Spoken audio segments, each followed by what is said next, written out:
Et oui, vous avez bien vu le titre, je suis bien passé à la radio.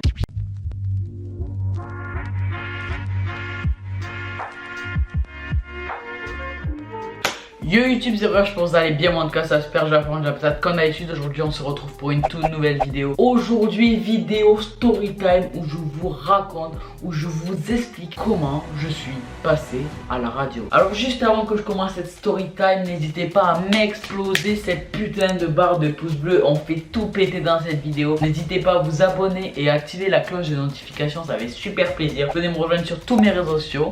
Et moi je vous dis bon visionnage. Alors l'an dernier j'étais en classe de 3ème et vous savez qu'en 3ème vous devez faire un stage d'observation et moi je l'ai fait chez RTL2, le son pop rock tu connais. Ma semaine de stage était du 20 au 24 janvier et j'ai fait 3 passages sur 2 jours, le 23 et le 24 janvier. Le premier point qu'on va aborder dans cette vidéo c'est comment j'ai fait pour aller faire ce stage.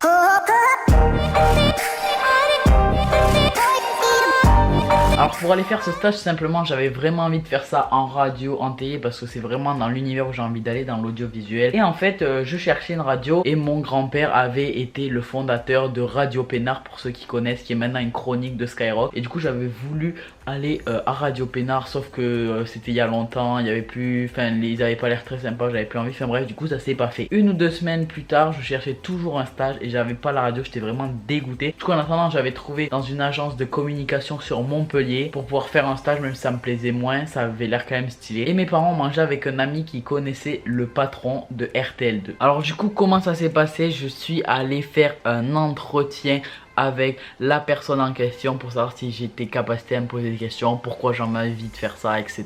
Donc c'était vraiment un entretien classique. Après j'ai dû faire une lettre de motivation, puis on m'a accepté. Le stage s'est passé dans une radio, pas dans Radio RTL2 à Paris, mais dans une station à côté de Montpellier. Après ça, j'ai fait confirmer mon stage à mon prof principal et à mon collège pour aller faire le stage. Du coup voilà comment j'ai réussi à faire ce stage. Maintenant on va voir comment s'est passé mon stage et je vais vous lire mon rapport de stage.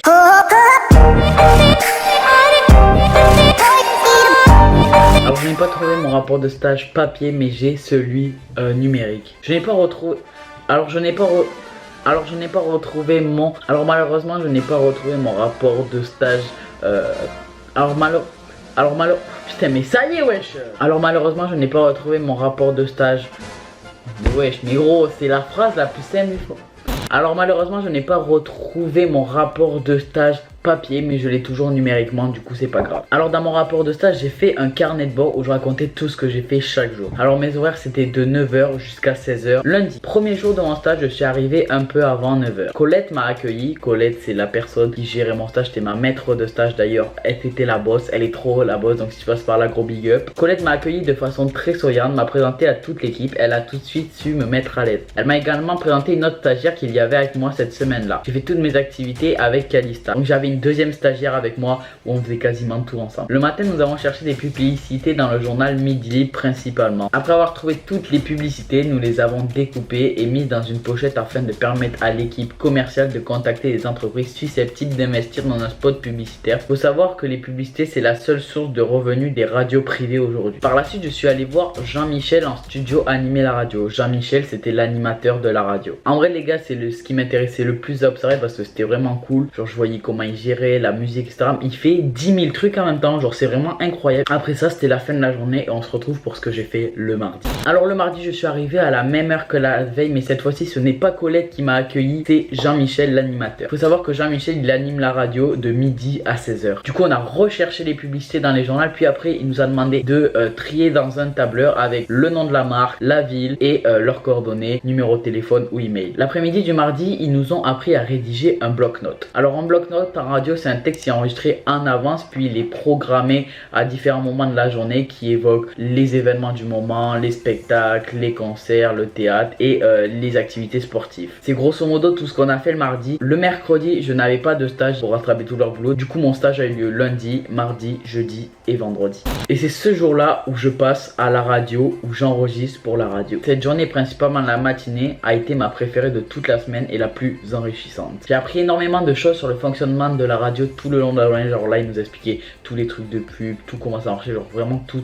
Je vais pas vous expliquer ça maintenant parce que ça serait beaucoup trop long, mais si ça vous intéresse, pourquoi pas faire une vidéo dédiée à ça. Et la super nouvelle est tombée. Colette nous a annoncé que nous allions présenter la météo et qu'elle serait diffusée sur les ondes. Je n'y croyais pas. Mon rêve devenait réalité. C'était un rêve pour moi de parler à la radio. Et même, faut savoir que j'ai fait 3 météos, ça dure environ 30 secondes. Celle du jeudi midi, celle du jeudi soir, celle du vendredi matin qui était programmée. Après les avoir imprimées, nous sommes allés dans le studio pour l'enregistrement. Un collègue m'expliquait toutes les consignes, ne pas être stressé, avoir le sourire, donner de l'intonation texte classique comme tu fais sur YouTube. Du coup, moi j'ai vraiment été hyper fluide. L'après-midi, c'est Magali nous a pris en charge ces nouvelles personnes, donc vous l'avez pas vu. Vous avez vu Colette et Jean-Michel et c'est une des commerciales de RTL2. Elle nous a appris comment rédiger un spot publicitaire parce que lorsqu'une pub passe à la radio, elle est d'abord écrite, enregistrée puis diffusée. Elle n'est pas faite en direct. Et c'est la radio qui s'occupe de faire le texte. Le vendredi, c'était déjà la dernière journée de stage. Ce jour-là, je leur ai apporté un petit cadeau en guise de remerciement pour m'avoir accueilli. La politesse, les gars, ça mange pas de pain. Durant cette journée, ils nous ont laissé faire ce qu'on voulait. Genre, c'était vraiment la journée libre, c'était cool. Le matin, je suis resté avec Jean-Michel, l'animateur. Alors, il a fait du Photoshop pour leur réseau, il a rédigé un bloc-notes et il a enregistré un bloc-notes. Pendant ce temps-là, ma co-stagiaire était en train d'écrire son texte météo. C'était à son tour de passer à la météo. L'après-midi, on a aidé Magali à rallonger 3 secondes d'une pub parce qu'à la radio, il y avait vraiment tout qui est timé à la seconde près et il manquait 3 secondes.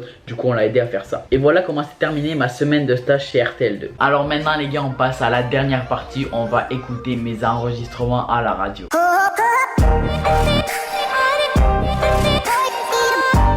Alors maintenant on va écouter le premier enregistrement qui a été diffusé le jeudi midi. Ça fait grave longtemps que je les ai pas entendus. Vous foutez pas de ma gueule les gars, c'est ma première fois, mais tranquille, je suis à l'aise maintenant. Bonjour, bienvenue sur RTL2 Littoral. Cet après-midi à Béziers, des pluies orageuses frapperont la ville. Il fera entre 10 et 12 degrés avec des rafales de vent à 45 km/h. Entre Agde et Bessin, de fortes pluies tomberont. La température sera de 12 degrés avec des grosses rafales de vent qui atteindront jusqu'à 55 km/h. C'est le retour de Jean-Michel dans un instant sur RTL2 Littoral. Bon appétit. Voilà, c'était le premier enregistrement. Alors en fait c'est une météo, c'est ciblé. Et en fait tous les jours de midi à 16h il y a un décrochage au local. Où moi j'étais à RTL2 Littoral. Donc c'est entre Montpellier et Perpignan à peu près. Maintenant on va écouter la météo que j'ai écrite pour le jeudi soir. Bonsoir, bienvenue à tous sur RTL2 Littoral. Voici votre météo prévue pour demain. Au réveil il fera 9 degrés à Agde, Béziers, Marseillan. 12 degrés l'après-midi avec des vents moyens de 30 km/h. Des pluies éparses seront de passage dans la journée. Oh là là là là, mais mec ça me fait trop plaisir de réécouter ça. Je me remémore des souvenirs, c'était incroyable. Franchement c'est plutôt pas mal, la qualité du micro il est incroyable. J'aimerais trop m'acheter le même micro, le même setup, mais bah, ça coûte trop cher. Alors celle-là c'est la pub qui a été diffusée le vendredi matin. Bonjour, bienvenue sur RTL2 Littoral. Alors, bien dormi? Ce matin à Béziers, il y aura une température de 11 degrés et des brises de vent à 15 km/h. Cependant, à Agde, il y a un temps plus agité avec des rafales de vent à 50 km/h. Côté température, 12 degrés cet après-midi au plus chaud de la journée et un risque de pluie éparse. On retrouve le double expresso dans un instant et Tips en direct à 8h. Bonne journée à vous tous, chers auditeurs d'RTL2 Littoral. Voilà les 3 enregistrements que j'ai fait, je suis plutôt content. J'ai même des vidéos sur mon téléphone où je réagis à mon passage du midi.